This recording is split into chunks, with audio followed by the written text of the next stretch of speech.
Most people don't pay attention to the money supply. And when I say most people, that includes the Federal Reserve. We've only witnessed that 4 times in the United States since the Fed, the central bank, has been in place since 1913. Picture this. You're walking down a bustling street, watching people stop for their morning coffee, swipe their cards for a quick snack, or buy that new gadget they've been eyeing. From the outside, it all looks perfectly normal. They seem confident, secure, and stable. But what if I told you that behind the surface there's a hidden struggle? For most of these people, just like millions of others around the world, the truth is much darker. Beneath the routine purchases and everyday decisions, they're facing a financial crisis far worse than anyone realizes. It's a crisis you don't see on their faces, but it's one that lives quietly in their bank accounts, credit card statements, and overdue bills. How can someone appear financially stable while silently drowning in debt? You might think it's just a matter of overspending, but the truth goes much deeper than that. There's something psychological, something ingrained in how we think about money that keeps people stuck in this financial quicksand. And it's affecting more people than you might imagine. Most people don't pay attention to the money supply. And when I say most people, that includes the Federal Reserve. They have discarded the quantity theory of money. The stock of money in the United States, broadly measured by M2. We're diving into the truth behind why the average person's finances are in much worse shape than you thought. What are the real reasons behind this crisis? And more importantly, could it be happening to you too? The perfect illusion. Let's start with something uncomfortable. Most people project an image of financial success, but in reality, it's often just that, an image. The truth behind the smile is sobering. Studies show that 40% of Americans can't cover an unexpected $400 expense without going into debt. Just one car repair or one medical bill can push them over the edge. What's even scarier? Most people don't even realize how deep they're already in the financial hole. But why do we spend money we don't have? It's more than just materialism. In today's world, social media is a huge part of the problem, fueling the constant desire to keep up appearances. Psychologists call this social comparison theory, the instinct to measure our success against others. Platforms like Instagram and TikTok are perfect for this. They're not just showing you other people's lives, they're feeding the illusion that everyone else has it better, that everyone else is more financially secure. We're hardwired to want what others have. It's called relative deprivation, the feeling that you're worse off when you perceive others as being better off. So even if someone is doing all right financially, they might still overspend because they see their peers living what looks like a better life. A study from Cornell University found that people are more likely to splurge on luxury items after seeing photos of friends enjoying lavish lifestyles. It's not just envy, it's a psychological trap.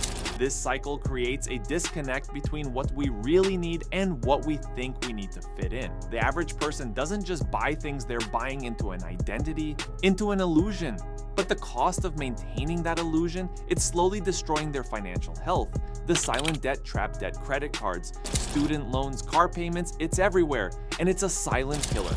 Right now, the average American household owes over $90,000 in debt. And it's not just young people, boomers and retirees are getting caught in this trap too. With every swipe of the card, every small loan, the debt quietly accumulates. And here's the scary part, it's designed that way. Oh, the day the sheriff came, the neighborhood wasn't awake yet. He pulled up out front in the big blue wagon regarding your mortgage. So we signed. I was besides myself. I cried. Credit card companies know exactly what they're doing. They rely on a psychological phenomenon called anchoring bias. This happens when people base their decisions on the first piece of information they receive. In the case of credit cards, people focus on the minimum payment amount instead of the total debt. It seems manageable, so they pay just enough to avoid penalties, but they don't realize they're keeping themselves in debt for years. In the US, Australia, Spain, and Mexico, around 70% of adults said they were very or somewhat stressed about money. The percentage reduced slightly to 63% in the UK, 57% in Germany, 55% in Switzerland, and roughly half of people in Singapore and France. According to the Federal Reserve, nearly 50% of credit card holders carry a balance every single month. And it's not just the poor. Even high-income earners are falling into this trap. Credit card debt grows silently, and most don't even realize how much interest they're paying until it's too late. By the time most people recognize the severity of their debt, they're already drowning. And this debt isn't just a number on a statement, it has profound effects on a person's mental health. The ripple effect on mental health financial stress is more than just a headache, it's a full-blown mental health crisis. According to a study published by Psychology Today, people who experience financial insecurity are 3 times more likely to suffer from depression and anxiety. The constant worry about paying bills, avoiding debt collectors, and handling emergencies becomes a never-ending source of mental exhaustion. It's what psychologists call decision fatigue. When you're under constant financial stress, your ability to make sound decisions deteriorates. You become more prone to impulsive spending, neglecting bills, and making poor financial choices that only dig you deeper into the hole. And the longer this cycle continues, the harder it becomes to break free. Real-time financial data and trends. Now, let's take a look at the hard numbers. According to recent data from the New York Times, household savings rates are at historic lows, with many people barely managing to save 2 to 3% of their income.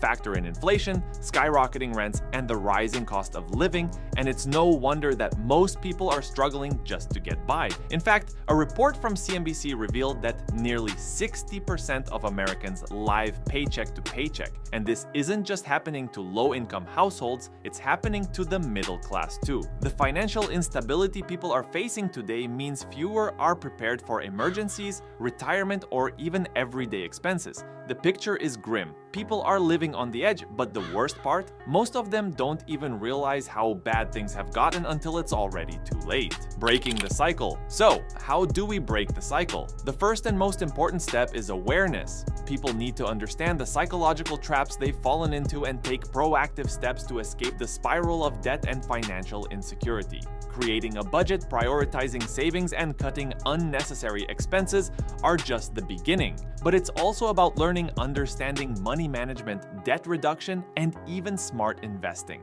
At the end of the day, financial security isn't just about how much you earn, it's about how much you save and how wisely you spend. The reality is, the average person's finances are in far worse shape than they think, but it doesn't have to stay that way. The journey to financial freedom starts with recognizing the traps we've fallen into and finding the way out. Now that you know the truth about the financial traps so many of us fall into, it's time to take action. Don't wait until it's too late.